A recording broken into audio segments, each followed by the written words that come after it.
अस्सलाम वालेकुम students, I hope आप सब ठीक होंगे। आज हम स्टार्ट करेंगे क्लास 12 केपी के book maths chapter 7 exercise 7.4 question number 6। बच्चों क्वेश्चन नंबर 6 हमारे पास है find two first degree straight lines in x and y when the second degree homogeneous equations are the following. A part given है 3x square minus 2xy minus 5y square equals to 0। ठीक है बच्चों, सबसे पहले तो आपको second degree homogeneous equation की जो जनरल फॉर्म है उसके बारे में पता होना चाहिए। तो वो है हमारे पास बच्चों a x square plus 2h(x)y plus by square equals to 0। ये हमारे पास है जनरल फॉर्म। ठीक है बच्चों, होमोजीनियस इक्वेशंस के क्वेश्चंस आप लोगों ने फर्स्ट ईयर में अपने चैप्टर 2 एक्सरसाइज 2.4 में किए थे, जिसमें आपको 3 इक्वेशंस गिवन होती थी, आपको वहाँ से एक्स एंड वाई की वैल्यूज़ निकालनी थी। यहाँ पे अब हमारे पास है सेकेंड डिग्री होमोजीनियस इक्वेशंस। यहाँ पे हमें जो गिवन है उधर से हमने टू मज़ीद इक्वेशंस निकालनी है, जैसे हमें क्वेश्चन में गिवन है। ठीक है कि find first degree two first degree straight lines. तो उसको निकालने के बहुत से तरीके हैं, मैं आपको सारे बता देती हूँ। एक तो तरीका ये है कि आप लोग परफेक्ट स्क्वायर के मेथड से उनकी इक्वेशंस निकाल लें। ठीक है, मतलब स्क्वायर को कंप्लीट करते हुए उस तरह से सॉल्व कर लें। दूसरा तरीका ये है कि आप लोग ये वाला फॉर्मूला यूज़ करें, ये वाला यानी ए एक्स प्लस इसी इक्वेशन से कंपेयर करें इसको, और ये यहाँ पे वैल्यूज़ पुट करें, यानी a x plus h y plus minus y square root h square minus a b equals to 0। ये वाला फॉर्मूला यूज़ करते हुए आप लोग इक्वेशंस निकाल लें। ठीक है, एक तो आप लोग प्लस के साथ निकालेंगे, दूसरी नेगेटिव के साथ आसानी से आ जाएगी। ठीक है, एक तरीका ये है, दूसरा परफेक्ट स्क्वायर मेथड, और तीसरा हम लोग वो डिपेंड करता है कि अगर तो हमारे पास आसानी से क्वाड्रेटिक फॉर्मूले से हो जाता है सॉल्व, तो फिर उससे हम लोग निकाल लेंगे। ठीक है, तो हम लोग ए पार्ट को सॉल्व करते हैं। ए पार्ट को अगर हम लोग इसी अपनी जनरल इक्वेशन से कंपेयर करें तो हम लोग यहाँ से एच की वैल्यू भी फाइंड कर सकते हैं, यानी ए जो है वो तो हमारे पास हमें नज़र आ रहा है कि एक्स के साथ जो कांस्टेंट होगा वो हमारे पास ए होगा। उसी तरह से वाई के साथ जो कांस्टेंट होगा वो हमारे पास क्या होगा, बी होगा। ठीक है, पीछे रह गया हमारे पास एक एच। तो हम लोग सिंपली जनरल इक्वेशन जो है उसको अपने क्वेश्चन के साथ कंपेयर करते हैं। तो मेरे पास एच वाली चीज़ यहाँ पे है, तो मैं इसको इस चीज़ के साथ कंपेयर करूँगी, एक्स वाई के साथ, एक्स वाई के साथ। ठीक है, तो मतलब मैं लिख सकती हूँ 2h इक्वल्स टू क्या लिखूँगी, -2।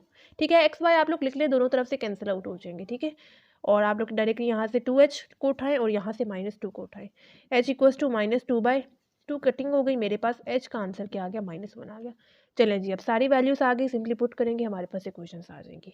ठीक है, सबसे पहले ए की जगह में क्या पुट करूँगी, चल हम लोग लिख लेते हैं ना, ताकि हमारे लिए आसानी हो जाए। ए के लिए हम लोग लिख देते हैं, ए हमारे पास एक्स के साथ जो कॉन्स्टेंट होगा वो ए होगा, बी उसी तरह से हमारे पास वाई के साथ जो कांस्टेंट होगा वो हमारे पास बी होगा, एंड एच अभी हम लोग ने निकाल लिया जो कि आ रहा है -1। ठीक है, ठीक है, ए की जगह मैं 3 पुट कर रही हूँ, साथ एक्स एज इट इज आ जाएगा, प्लस एच की जगह मैं -1 पुट कर रही हूँ, साथ y plus minus y as it is आ जाएगा। ठीक है, and then square root h की जगह अगेन -1, इसका आ जाएगा स्क्वायर, माइनस ए की जगह 3b की जगह 5। ठीक हो गया, इक्वल्स टू 0 लिख देंगे। 3x minus y plus minus y square root, ये हो जाएगा नेगेटिव साइन, जब भी ब्रैकेट में हो पावर इवन हो तो हमारे पास नेगेटिव साइन खत्म हो जाता है, 1 का स्क्वायर 1 हो जाएगा, -15। ठीक है, 3 5 15 हो गया ना, इक्वल्स टू 0। ये हो जाएगा 3x। अब आप लोगों ने इस -y और इसको सॉल्व नहीं करना, क्यों, क्योंकि ये वाला जो y है वो इसके साथ मल्टीप्लाई हो रहा है। ठीक है, तो इस तरह से सॉल्व नहीं होता, कुछ रूल्स होते हैं। ठीक है, अच्छा यहाँ पे हम लोग साइन समेत चीज़ को लेंगे, यहाँ पे हमारे पास नेगेटिव साइन भी आ रहा है तो इसके साथ भी हम लोग नेगेटिव साइन लगाएंगे, तो उस तरह से यहाँ पे भी नेगेटिव साइन आएगा, माइनस माइनस हमारे पास क्या हो जाएगा, प्लस हो जाएगा। नेगेटिव साइन स्क्वायर रूट के अंदर आ जाएगा तो वो इमेजिनरी हो जाता है। तो आप लोगों ने साइन समेत चीज़ लेना है, जैसे हम लोग क्वाड्रेटिक फार्मूला में वो वैल्यूज पुट करते हैं ना, तो स्क्वायर रूट के अंदर भी हम लोग साइन समेत चीज़ें लिखते हैं। ठीक है, तो आप लोगों ने साइन समेत ए बी एंड सी में, ए बी एंड एच में वैल्यूज़ लिख देनी है। ठीक है, तो यहाँ पे मेरे पास क्या हो जाएगा, -y प्लस -y, ये हो जाएगा मेरे पास square root 16 equals to 0। 3x minus y plus minus square root 16 क्या आता है, 4 आता है, तो ये हो जाएगा 4y इक्वल्स टू 0। अब यहाँ से मैं दो मज़ीद इक्वेशंस निकाल सकती हूँ, यानी मैं लिख सकती हूँ 3x minus y plus 4y equals to 0, and दूसरी दफ़ा मैं लिख सकती हूँ यहाँ पे 3x minus y minus 4y equals to 0, यानी प्लस के साथ भी हम लोगों ने एक इक्वेशन बना दी और एक नेगेटिव के साथ बना दी। ठीक है, मज़ीद इनको सॉल्व कर सकते हैं। 3x क्या हो जाएगा, प्लस 3y हो जाएगा इक्वल्स टू 0। यहाँ पे क्या हो जाएगा, 3x and -5y equals to 0। यहाँ पे हम लोग 3 कॉमन ले सकते हैं, ले लेते हैं। ठीक है, दूसरी तरफ 3 जाएगा तो हमारे पास डिवाइड होगा, और हमें पता है 0 के साथ कोई भी चीज़ मल्टीप्लाई हो या डिवाइड हो तो हमारे पास 0 आंसर आ जाएगा। एक इक्वेशन मेरे पास ये आ गई, दूसरी इक्वेशन में निकाल लेते हैं। दूसरी इक्वेशन हम लोग उनमें कोई कुछ कॉमन भी नहीं ले सकते, तो यहीं तक आप लोग कंप्लीट करते। ठीक है, एक इक्वेशन हमारे पास ये आ गई और दूसरी इक्वेशन हमारे पास ये आ गई। उसी तरह से अगर आपको एंगल का भी साथ ही क्वेश्चन आ जाता है तो आप लोग एंगल भी आसानी से फाइंड कर सकते हैं। एंगल के लिए आप लोगों ने अपनी बुक के पेज नंबर 209 पे आ जाना है। उधर आपके पास एंगल का फॉर्मूला क्या लिखा हुआ है, tan theta equals to 2 square root h square minus a b divided by a plus b. ये फॉर्मूला है, इसके थ्रू आप लोग एंगल भी निकाल सकते हैं आसानी से। ठीक है, तो अगर तो एंगल का क्वेश्चन लिखा हुआ है तो फिर तो आप निकाल लें, और अगर आप इधर भी निकालना चाहते हैं तो खैर कोई मसला नहीं, आप लोग निकाल सकते हैं। ठीक है, लेकिन बुक के पीछे आपके पास सिर्फ यही 2 इक्वेशंस है, तो यहीं तक कंप्लीट कर लें। ठीक है, समझ में आई क्या किया मैंने यहाँ पे सिंपली इक्वेशंस निकाली। कैसे निकाली? हाँ, हमने ये वाला फार्मूला लिखा, फार्मूले के थ्रू सिंपली हम लोगों ने जो जनरल फॉर्म थी उसको क्वेश्चन के साथ कंपेयर किया, वैल्यूज हमारे पास आ गई और हमारे पास मज़ीद सिंप्लीफाई करने से 2 इक्वेशंस आ गई। ठीक है, और ये इसके थ्रू, इस फार्मूले के थ्रू हम लोग एंगल भी उनका फाइंड कर सकते हैं। ठीक है, अच्छा बच्चों, अगर तो ये वाला जो क्वेश्चन था, अगर तो ये मिड से या क्वाड्रेटिक से हो सकता है तो तब भी आपके पास यही सेम इक्वेशंस आएंगी, और अगर तो ये वाला फॉर्मूला यूज़ कर लेते हैं तब भी इस तरह की, और अगर आप लोग परफेक्ट स्क्वायर के मेथड से करते हैं तभी आपके पास यही इक्वेशंस आएंगी। ठीक है, उसी तरह से बी पार्ट हमारे पास गिवन है 4x square minus 9xy plus 5y square equals to 0। तो यहाँ पे हमारे पास इस पार्ट में देखें 4 5 हमारे पास क्या आता है, 20 आता है, और 4 प्लस 5 हमारे पास अगेन 9 भी आ जाता है। ठीक है, तो हम लोग यहाँ पे ले लेते हैं मिटम, ले लेते हैं मिटम लेते हुए हमारे पास 2 आसानी से इक्वेशंस आ सकती हैं यहाँ से। ठीक है, तो ले लेते हैं, और दूसरा ये वाला तरीका भी हम लोग मतलब करके देखते हैं कि हमारे पास ये आंसर आते हैं कि नहीं, ताकि हमें सही से समझ में आ जाए। तो ये हो जाएगा 4x स्क्वायर माइनस, मैं लिख सकती हूँ 4xy माइनस 5xy। अब देखिए -4xy माइनस 5xy मेरे पास -9xy आ जाएगा, और 4 5 मेरे पास again first term and last term का प्रोडक्ट आ रहा है। ठीक है, दैट इज 20। आगे वाला 5y square equals to 0 as it is आ जाएगा। यहाँ से हम लोग क्या, अब दो के पेयर्स बनाते हुए हम लोग कॉमन ले लेते हैं टर्म्स को। यहाँ से मैं 4x को कॉमन ले सकती हूँ, अंदर मेरे पास क्या आ जाएगा, x माइनस वाई आ जाएगा। यहाँ से मैं क्या कॉमन ले सकती हूँ, -5y में कॉमन ले लेती हूँ, अंदर मेरे पास 5x माइनस वाई आ जाएगा, क्योंकि मैंने नेगेटिव साइन भी बाहर कॉमन लिया है। ठीक हो गया, इक्वल्स टू 0। अब देखिए मेरे पास यहाँ पे भी x माइनस वाई है और यहाँ पे भी x माइनस वाई है, तो x माइनस वाई को हम लोग कॉमन ले लेते हैं, अंदर मेरे पास क्या आ जाएगा 4x minus 5y equals to 0। ठीक है, मतलब मैं लिख सकती हूँ यहाँ पे x माइनस वाई को अलग से equals to 0 and 4x minus 5y equals to अलग से 0। ठीक है, तो यहाँ से मेरे पास आसानी से मिड टर्म करते हुए 2 इक्वेशंस आ गई।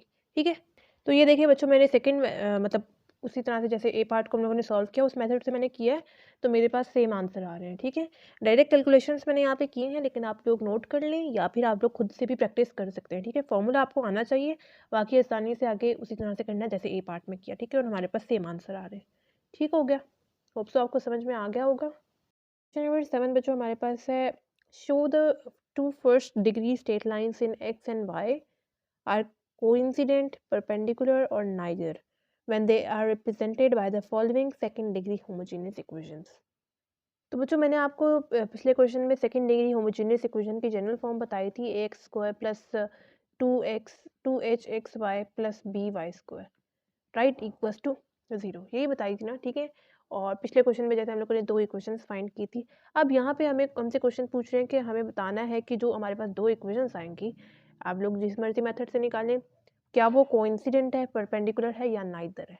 ठीक है, तो इनके 3 केसेस है, नाइदर मतलब ना वो कोइंसिडेंट है ना परपेंडिकुलर है। ठीक है, कोइंसिडेंट एंड परपेंडिकुलर के लिए मैं आपको बता देती हूँ, परपेंडिकुलर हमारे पास तब होगा जब a plus b equals to 0 होगा। ठीक है, मतलब a की जो वैल्यू होगी प्लस आप लोग b की जो वैल्यू करेंगे, अगर तो वो 0 है तो फिर आपके पास वो चीज़ परपेंडिकुलर है।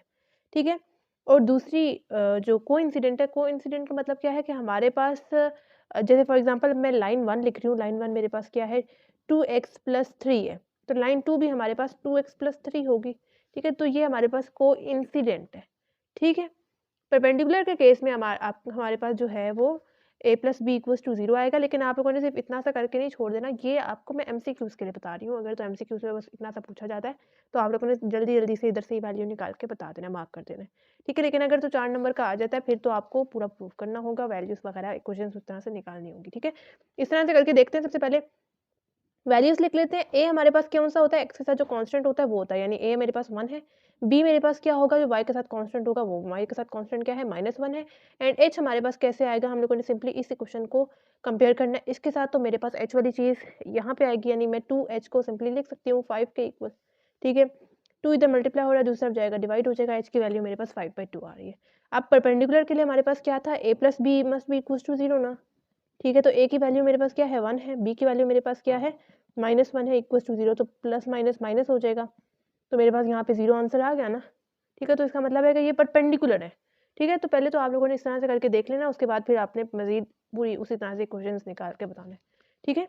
तो ये हमारे पास परपेंडिकुलर है, यहाँ से हमें पता लग रहा है। अब हम लोग इक्वेशंस निकालेंगे, तो बच्चों हम लोग वही वाला फॉर्मूला यूज़ कर लेते हैं जो कि था ax plus h y plus minus y square root h square minus a b, right, equals to 0। यही फॉर्मूला हम लोग ने पढ़ा था ना, यहाँ से हम लोग आसानी से वैल्यूज निकाल लेते हैं, इक्वेशन निकाल लेते हैं, ठीक है। ए की वैल्यू क्या है 1 है, 1 इंटू एक्स मेरे पास x हो जाएगा, प्लस एच की वैल्यू क्या है 5/2, इधर लिख देते हैं y plus minus y square root h की वैल्यू क्या है 5/2, उसका आ जाएगा स्क्वायर, माइनस ए की वैल्यू क्या है 1 है, बी की वैल्यू -1 है, equals to 0। X plus 5/2 y plus minus y, यहाँ पे मेरे पास क्या आ जाएगा square root 25/4 minus minus plus 1 equals to 0, right.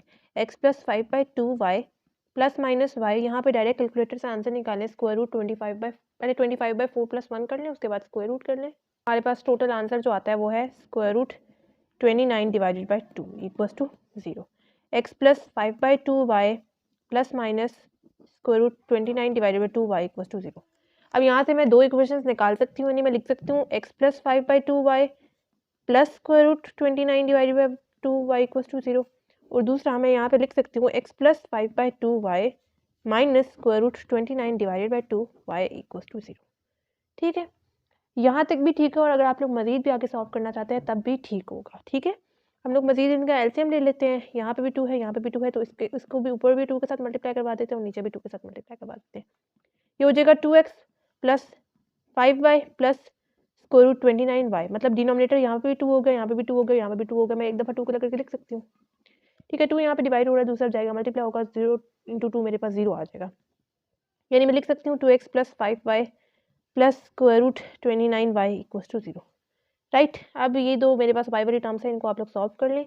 5 plus square root 29 यही आएगा, आप बस यहाँ से y को कॉमन ले लें, 5 प्लस स्क्वायर रूट 29, और यहाँ से आप लोग y को कॉमन ले लें इक्वल्स टू 0, ठीक है। और यहाँ से भी आप लोग इस तरह कर सकते हैं, यहाँ तक भी ठीक है, और अगर आप लोग यहाँ पे मतलब y को एलिमिनेट करके आंसर देना चाहते हैं तब भी ठीक होगा, ठीक है। मतलब आप लोग इस तरह से करके लिखते हैं कि y equals to -2x divided by 5 plus square root 29, इस तरह से करके लिखते हैं, यहाँ पे ठीक होगा, ठीक है। अब आते हैं इस पे, इसमें हमने करें क्या करना है, उसी तरह से डिनोमिनेटर ऊपर भी 2 के साथ मल्टीप्लाई करवा दे, नीचे भी हो जाएगा 2x plus 5y minus square root 29y equals to 0, divide by 2 हो जाएगा, 2 यहाँ पे डिवाइड हो रहा है, दूसरा जाएगा मल्टीप्लाई होगा, 0 इंटू 2 मेरे पास क्या हो जाएगा 0 हो जाएगा, ठीक है, इक्वल्स टू 0। यहाँ से भी आप लोग x को y को कॉमन ले लें, 5 माइनस स्क्वायर रूट 29, यहाँ से मैंने y को कॉमन लिया, y को एलिमिनेट कर दें, यानी y equals to -2x divided by 5 minus square root 29, यहाँ पे मेरे पास ये आंसर आ रहा है, ठीक है। हो गया। पहले हम लोगों ने क्या किया, सिंपली मैंने आपको परपेंडिकुलर वाला जो बताया केस, उसमें हमारे पास a plus b must be equals to 0, वो हम लोगों ने सिंपली निकालते हुए जल्दी जल्दी बता दिया, हाँ हाँ जी ये परपेंडिकुलर है, ठीक है। उसके बाद हम लोगों ने इक्वेशंस भी पूरा सॉल्व करते हुए निकाली, जो कि हमारे पास ये आ रही है, ठीक हो गया। मुझे एक चीज़ मैं आपको बताना भूल गई, कोइंसिडेंट में हमारे पास h square must be equals to a b, ठीक है। अगर तो ये दोनों वैल्यूज सेम आती हैं तो ये हमारे पास कोइंसिडेंट होगा, मतलब एच की जो वैल्यू आ रही है वो मेरे पास क्या आ रही है 5/2 आ रही है, यानी मेरे पास होगा मतलब इधर ये अगर स्क्वायर उस पर लगा दें तो क्या मेरे पास ए इंटू बी के इक्वल आ रही है, यहाँ पे नहीं आ रही, तो मतलब ये कोइंसिडेंट नहीं है, ठीक है। तो परपेंडिकुलर आ रहा है वो हम लोगों ने करके बता दिया, ठीक है। कोइंसिडेंट के लिए आप लोग किस तरह से चेक करेंगे, ठीक हो गया। अब नेक्स्ट पार्ट सॉल्व करते हैं, तो यहाँ पे भी हम लोग बच्चों देख लेते हैं, बी पार्ट हमारे पास गिवन है 2x square minus XY minus y square equals to 0, ठीक है। सबसे पहले तो हम लोग उस तरह से जनरल फॉर्म हमारे पास क्या है, sorry ax square plus 2h(xy) plus by square equals to 0, यही है ना। अब हम लोग सबसे पहले तो a b एंड h की वैल्यू लिख लेते हैं। a की वैल्यू यानी x के साथ जो कांस्टेंट है वो है 2, और b की वैल्यू यानी y के साथ जो कांस्टेंट है -1, एंड h की वैल्यू हम लोग कैसे निकालेंगे, सिंपली इस इक्वेशन को इसके साथ कंपेयर करेंगे। तो 2h को क्या मैं कंपेयर कर सकती हूँ, 2h को क्या मैं कंपेयर कर सकती हूँ यहाँ पे -1 के साथ, ठीक है। देखिए x एंड xy को भी अगर आप लोग साथ लिखेंगे तो वो कैंसिल आउट हो जाएगा, यहाँ पे हम लोग -1 लिखेंगे, तो इधर मल्टीप्लाई हो रहा है, दूसरा जाएगा डिवाइड हो जाएगा, यानी h की वैल्यू मेरे पास ये आ गई, ठीक है। अब परपेंडिकुलर कोइंसिडेंट और नाइदर के लिए हम लोगों ने देखना है। परपेंडिकुलर के लिए हमारे मैंने आपको क्या बताया था, प्लस बी इक्वल्स टू 0 होना चाहिए। ए की वैल्यू क्या है 2, बी की वैल्यू क्या है -1 इक्वल्स टू 0। तो क्या ये आता है? ये तो 1 इक्वल्स टू 0 आ रहा है, यानी ये परपेंडिकुलर नहीं है। कोइंसिडेंट के लिए मैंने आपको क्या बताया था, एच स्क्वायर इक्वल्स टू ए भी देख लें। यहाँ से आप लोग डायरेक्टली देख के भी बता सकते हैं कि ये हमारे पास इक्वल नहीं आ रहे, क्योंकि एच का स्क्वायर हमारे पास कोई 1/4 होगा, और ए इंटू बी यानी A multiply minus B A into B करें यानी 2 इंटू -1, मेरे पास -2 आ रहा है, तो वो हमारे पास कोइंसिडेंट भी नहीं आ रहा, परपेंडिकुलर भी नहीं आ रहा, तो ना इधर होगा। ठीक है, तो उसके लिए भी हमें इक्वेशंस निकालनी होंगी। कैसे निकालेंगे? वही मेथड यूज़ कर लें, या फिर आप लोग यहाँ पे मिड टर्म या फिर क्वाड्रेटिक फार्मूला या फिर कंप्यूटिंग स्क्वायर करते हुए भी इसको सॉल्व कर सकते हैं, परफेक्ट स्क्वायर वाला। ठीक है, हम वही तरीका करेंगे, a x plus h y plus minus y square root h square minus a b equals to 0। A की वैल्यू क्या है 2, एक साथ एज इट इज आ जाएगा, प्लस बी एच की वैल्यू क्या है -1/2, साथ वाई आ जाएगा, plus minus y square root h की वैल्यू क्या है -1/2, ऊपर स्क्वायर आ जाएगा, माइनस ए की जगह 2 एंड बी की जगह -1 इक्वल्स टू 0। ये हो जाएगा 2x plus minus -1/2y plus minus y square root, यहाँ पे हो जाएगा मेरे पास 1 बाय नेगेटिव साइन, जब भी ब्रैकेट में हो पावर इवन हो तो हमारे पास नेगेटिव साइन खत्म हो जाता है, 1 का स्क्वायर 1 एंड 2 का स्क्वायर 4, माइनस माइनस हो जाएगा प्लस, और ये हो जाएगा 2 equals to 0। 2x minus 1/2y plus minus, यहाँ पे डायरेक्ट कैलकुलेटर से सॉल्व करें, 1/4 प्लस 2 एंड देन ऊपर स्क्वायर रूट लगा दे, हमारे पास आंसर आता है 3/2 और साथ ये वाला y इक्वल्स टू 0। अब यहाँ से आप लोग दो इक्वेशंस निकाल सकते हैं, यानी आप लोग लिख सकते हैं 2x minus 1/2y plus 3/2y equals to 0, और दूसरी दफ़ा आप लोग लिख सकते हैं 2x minus 1/2y minus 3/2y equals to 0। ठीक है, एलसीएम ले लेते हैं इस तरफ, मतलब मैं यहाँ पे 2 को ऊपर मल्टीप्लाई भी करूँगी एंड 2 को नीचे डिवाइड भी करूँगी, सो दैट मेरे पास यहाँ पे डिनोमिनेटर सेम हो जाए। 2 एक दफ़ा करके लिख दिया, ये हो जाएगा 4x minus y plus 3y equals to 0। ठीक है, 2 यहाँ पे डिवाइड हो रहा है, दूसरा जाएगा मल्टीप्लाई होगा, 0 है, मल्टीप्लाई होगा तो 0 हो जाएगा। ये हो जाएगा 4x minus y plus 3y equals to 0। 4x यह हो जाएगा plus 2y equals to 0। 2 common ले सकते हैं ना, ले लिया, अंदर क्या आ जाएगा 2x plus Y equals to 0। 2 इधर मल्टीप्लाई हो रहा है, दूसरा जाएगा डिवाइड हो जाएगा, किसके साथ डिवाइड होगा? 0 के साथ डिवाइड होगा ना, 0 के साथ कोई भी चीज़ मल्टीप्लाई हो या डिवाइड हो तो हमारे पास 0 आंसर आता है। ये इक्वेशन आ गई पहली। दूसरी भी इस तरह से निकाल लेंगे, एलसीएम लेंगे, मल्टीप्लाई करेंगे, ऊपर 2 को नीचे डिवाइड भी कर देंगे, सो दैट हमारे पास डिनोमिनेटर सेम हो जाए। एक दफ़ा करके लिखेंगे, ये हो जाएगा 4x minus y minus 3y equals to 0। Right, ये हो जाएगा 4x, 2 यहाँ पे डिवाइड हो रहा है, दूसरा जाएगा मल्टीप्लाई होगा, 0 के साथ मल्टीप्लाई होगा, 0 हो जाएगा, हो जाएगा minus y minus 3y equals to 0। 4x minus 4y equals to 0। 4 यहाँ से कॉमन ले लेंगे, अंदर x माइनस वाई आ जाएगा इक्वल्स टू 0। 4 यहाँ पे मल्टीप्लाई हो रहा है, दूसरा जाएगा डिवाइड होगा 0 के साथ, और हमारे पास ये आंसर आ जाएगा। ये दूसरी इक्वेशन आ गई। ठीक है, ठीक हो गया। तो ये सब बच्चों हमारे पास एक्सरसाइज 7.4 का क्वेश्चन नंबर 6 एंड 7। बच्चों अगर आपको किसी भी क्वेश्चन से रिलेटेड कोई प्रॉब्लम हो या कोई क्वेश्चन समझ में ना आ रहा हो तो आप लोग मुझसे कमेंट बॉक्स में पूछ सकते हैं। बाकी आप लोगों ने मुझे ये भी बताना है कि आपको मेरी वीडियोस कैसी लग रही हैं, कि ये हेल्पफुल है या नहीं है। दुआओं में याद रखिए, मिलते हैं नेक्स्ट वीडियो में, तब तक के लिए अल्लाह हाफिज़।